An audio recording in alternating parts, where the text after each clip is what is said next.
Thank you.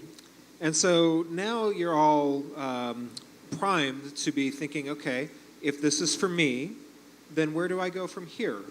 But there's some ethics and some etiquette that we need to consider when pursuing a guide or when considering performing a service for others. So Elizabeth, if you could speak to the ethics and etiquette issues. Thank you. So one of the things I would like to be clear about is that you should not ask a sitter or a guide for source, and yet you should also be willing to share everything you know about your source, including if you don't have one. So fully transparent with your sitter or guide as to what's going on. A source of medicine, right? We've seen it happen that people are like asking directly in these public venues, like, hey, where do I find some, right?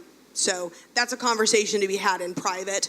And if you're going to work with a sitter or a guide, be fully transparent with them about where you are around that. But please don't ask people, particularly someone who represents as a sitter or a guide, to source for you.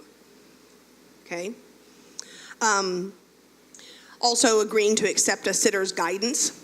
I think we mentioned that earlier. This is part of what also keeps us, anybody who's doing this sort of work in the world for people. If you think you have found a guide or a sitter that's reputable and you want to talk about them, please ask your sitter or guide what their referral system is. You understand this is a moment to be discerning, and yet it's about not necessarily what you know, but who you know. Do your homework as you're asked to prepare yourself. Come of your own free will. These are things that are protecting the people who might stand up for you and do this sit or guide work with you, okay? Be ready, as I said before, to defend your cognitive liberty. And a little minutia detail that I've learned recently is it's wise if you provide the space where this is gonna occur, okay? Okay.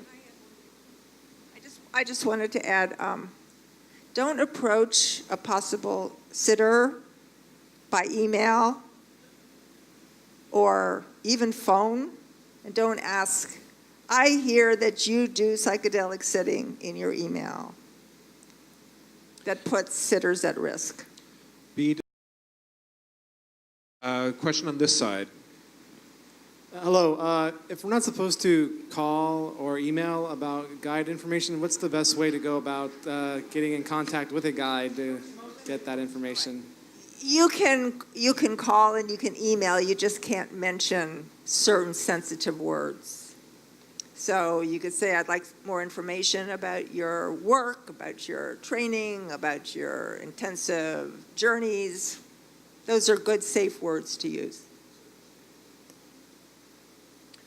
I offer face-to-face consultations for those sorts of delicate conversations. They still need to get a hold of me, yes, and I have a card down there. Stop me here. Okay. Anybody else on the panel have a comment before we go next? Do you have a comment? I don't do anything else but this now. I'm otherwise retired. So if you call me up, I know what the subject is. Are you quitting from supervising me? All right, we have Portland Psychedelic Society and Oregon Psilocybin Society are proud to announce Paul Stamets speaking at the Newmark Theater in Portland, Oregon, September 20th. Tickets go on sale July 24th.